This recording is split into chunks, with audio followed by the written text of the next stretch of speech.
अस्सलामुअलैकुम। मैं हूँ आज मौजूद एक डेयरी फार्म के बाहर, जहाँ मैं एक अपना डिवर्मिंग के लिए आया था। तो मैंने विज़िट किया है डेयरी फार्म के अंदर, सारे जानवरों को देखा है।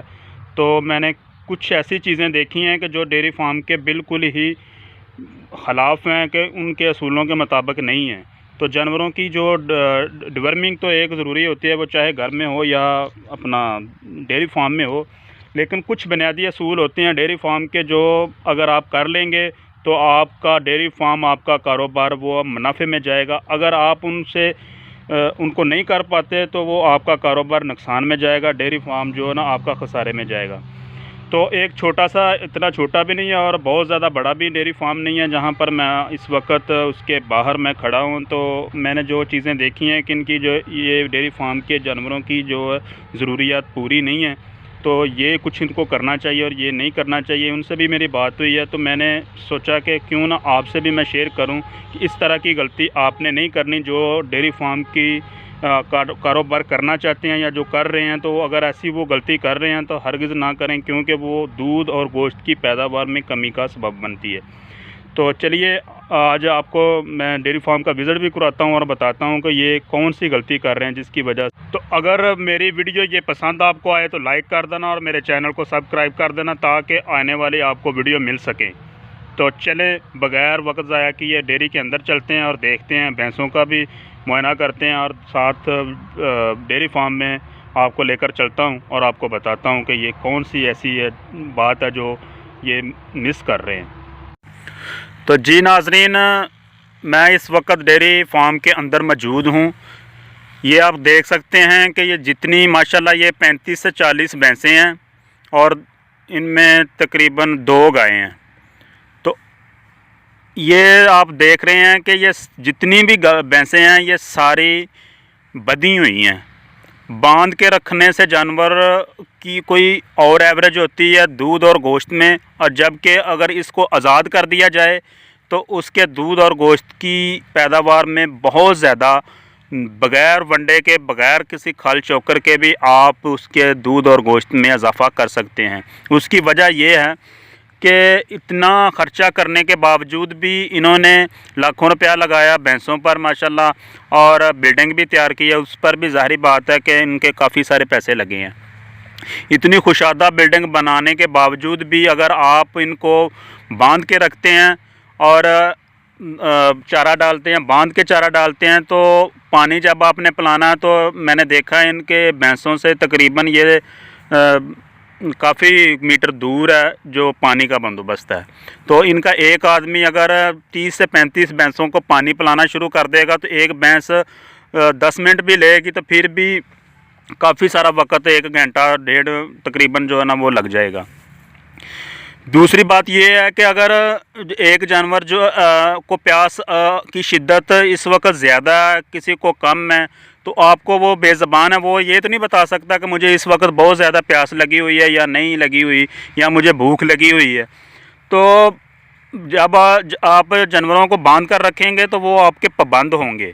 जब आपका टाइम लगेगा, जब आपका दिल करेगा, आप उनको चारा डालेंगे, आप उनको पानी पिलाएंगे, तो इससे जानवर डिस्टर्ब होगा। दूसरी बात यह है कि अपना ये पक्की जगह जो होती है, इस पर भी जानवर जो है ना वो खुश होकर, रिलैक्स होकर नहीं बैठता। सख्त जगह जो होती है, उसके जो इनके जो पाँव होते हैं उनमें भी सख्ती की वजह से जो है ना वो रिलैक्स नहीं होते, अपना जो इजी महसूस नहीं करते। मेरे नज़रिए के मुताबिक तो अगर आपके पास घर में भी, आपने हवेली में अपनी में जहाँ भी आपने जानवर रखे हुए हैं, जहाँ तक भी हो सके तो उनको 10 या 12 जानवर में उनमें आप एक बुल रखें, सांड रखें और उनको आज़ाद कर दें, पानी का बंदोबस्त रखें, चारा डाल दें। और आपके एक आदमी भी होगा ना, वो 10 से 12 या 20 जानवर भी होंगे, उनका चारा वो इजीली डाल सकता है। अगर आप साइलेज बना लेते हैं तो सिर्फ कोई मसला नहीं, 2 आदमी हों तो ये सब कुछ ईज़िली होता जाता है। अगर आप इस तरह का काम करेंगे, जिस तरह ये है कि आप जानवरों को बांध के रखेंगे और पानी भी साइड पे रखेंगे, तो ये जानवर ज़ाहिर बात है कि इनको पानी पिलाने के लिए, चारा डालने के लिए, आगे पीछे करने के लिए आदमी की ज़रूरत होती है।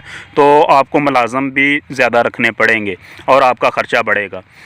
अगर आप जानवरों को आज़ाद कर देते हैं तो वो जो आगे पीछे बांधने वाला काम है वो भी ख़त्म हो जाएगा और पानी पिलाने वाला भी काम ख़त्म हो जाएगा और अपनी मर्ज़ी से जानवर पानी पिएगा और अपनी मर्ज़ी से चारा खाएगा। एक तहकीक के मुताबिक अगर आप जानवरों को बांध कर रखते हैं तो उसका क्या नुकसान है, और अगर आप उसको आज़ाद कर देते हैं, नकेले निकाल देते हैं, तो उसकी दूध और गोश्त की पैदावार में काफ़ी सारा फ़र्क पड़ जाता है सिर्फ़ जानवरों को आज़ाद करने से। जानवर जहाँ दिल करे बैठे, जहाँ दिल करे वो आकर खड़ा होकर चारा खाए, पानी पिए जब उसको ज़रूरत हो। अगर उसमें सांड होगा, बैल होगा तो इजीली कुदरती मलाई क्रॉस जो होता है, आपको ये भी प्रॉब्लम आपकी ख़त्म हो जाएगी कि जानवर पता नहीं कौन सा वेग में है या नहीं है, उसका नज़र रखने की भी आपको ज़रूरत नहीं पड़ेगी।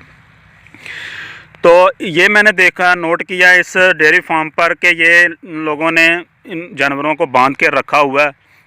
हालांकि मैंने इनसे बोला है कि आप इस तरह जो है ना, आपके पास जगह भी माशाल्लाह काफ़ी है, आपकी बिल्डिंग भी खुशादा है, कोई और मसला नहीं है, तो आप इनको ऐसा करें कि इनको आज़ाद कर दें ताकि एक रेबड़ बना लें। और बल्कि कि चारदीवारी तो पूरी डेयरी फार्म की है, अगर उसमें सारे जानवर आज़ाद रहेंगे, पानी पिएंगे, चारा खाएंगे, साइलेज भी बनाया, बंडा खल भी डाल रहे हैं, तो मेरे नज़रिए के मुताबिक इनको जितनी पैदावार दूध की देनी चाहिए उतनी दे नहीं रहे होंगे। आज मैं डिवर्मिंग के लिए आया हूँ, इनको इतना भी नहीं है कि ये इनके जानवरों की डिवर्मिंग जो है ना वो टाइम पर किस पर करानी चाहिए। इस डिवर्मिंग का भी एक शेड्यूल बनाना चाहिए ताकि जानवरों का पता हो कि ये हामला और ये नहीं है, और हामला के मुताबिक उसकी डिवर्मिंग मीन के कीड़ों की दवाई, कीड़ों की दवाई जो है ना वो बहुत ज़रूरी है। तो मेरी नज़र में तो ये बहुत गलत कर रहे हैं। उनको मैं बताया, वो इस बात से एग्री हैं, वो कह रहे हैं हम चंद दिनों में ही ये जो है ना इनका बंदोबस्त कर देते हैं, इनको आज़ाद करने वाला। तो मेरी जितने भी डेयरी फार्मिंग का कारोबार करने वाले और जो घर में जो वैशी पाल जितने भी मेरे भाई हैं, मेरी उनसे यही दरख्वास्त है कि अगर आप हो सके तो अपने जानवरों को आज़ाद रखें ताकि वो उनकी दूध और गोश्त की पैदावार में इजाफ़ा हो। जितना जानवर आज़ाद रहेगा, जितना जानवर रिलैक्स रहेगा, जितनी ज़्यादा जुगाली करेगा उतने ही वो तंदुरुस्त व तवाना रहेगा और दूध में भी इजाफ़ा करेगा, गोश्त में भी इजाफ़ा करेगा। अगर दूध और गोश्त में इजाफ़ा होगा तो फार्मर को फ़ायदा होगा, अगर दूध और गोश्त में नुकसान आएगा, जानवर लेट क्रॉस होगा, जानवर लेट वेग में आएगा तो अपना मालिक का खसारा होगा, नुकसान होगा। बजाय उसका कारोबार मुनाफे की तरफ जाने के वो नुकसान की तरफ आएगा। तो मेरी आप लोगों से सबसे यही गुजारिश है कि ये इस तरह का आप काम कर लेंगे तो इंशाअल्लाह अल्लाह पाक बरकत डालेगा।